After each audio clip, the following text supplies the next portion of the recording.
come when I talk about mock meat, I always catch a handful of people in every crowd, and we got a big crowd today, so I stopped counting at about 8 or 9. How come there's always a handful of people that wrinkle up their noses, make big wide eyes, and start glancing at the people next to them across the aisle like, soy chicken, is this guy crazy? Soy bacon, he must be out of his mind.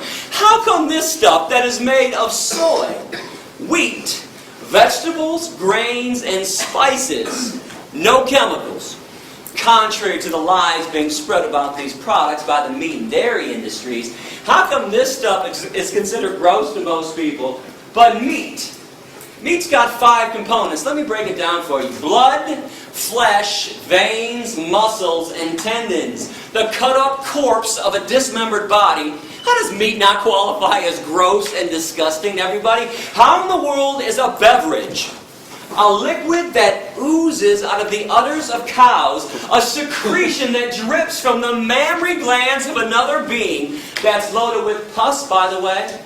Oh yeah, let me tell you about the pus in your cow milk. It'd be my pleasure. When you hook machines up to the udders of cows 3 times a day to suck them dry, those machines cause massive amounts of infections on the inside and outside of the udder. Now let's add all the bovine growth hormone they put in cows to make sure they produce huge quantities of milk, which always leads to another infection. The machine doesn't know what not to suck out.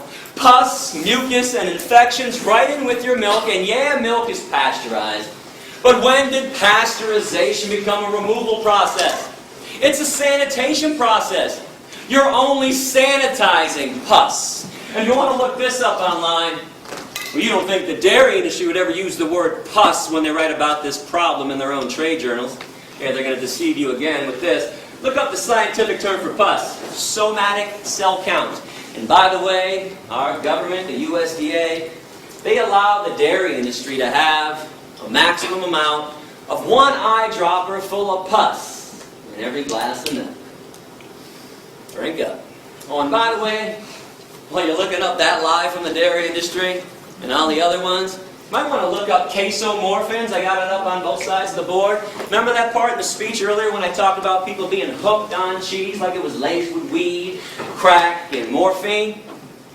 Mother cows before birth produce a substance in their milk to make sure that the calf stays close. Actually, human women do this too. It's not morphine, but in cows, it is a version of morphine, casomorphins.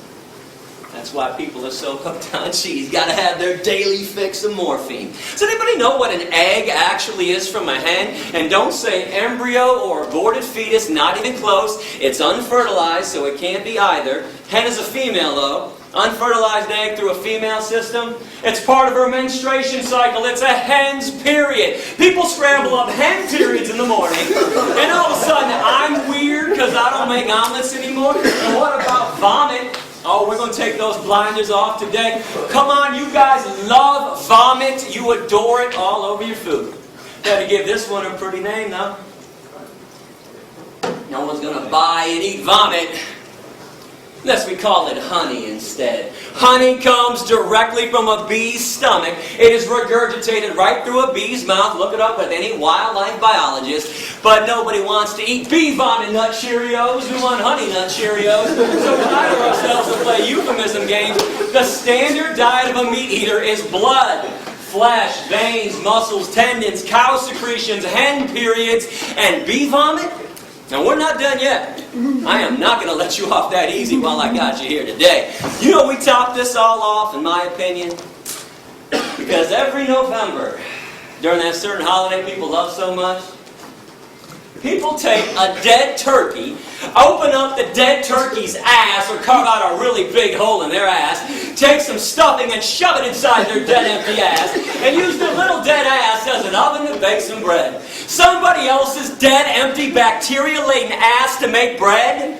Ass bread? And people think vegans are weird because we eat tofu and rice and beans and lentils.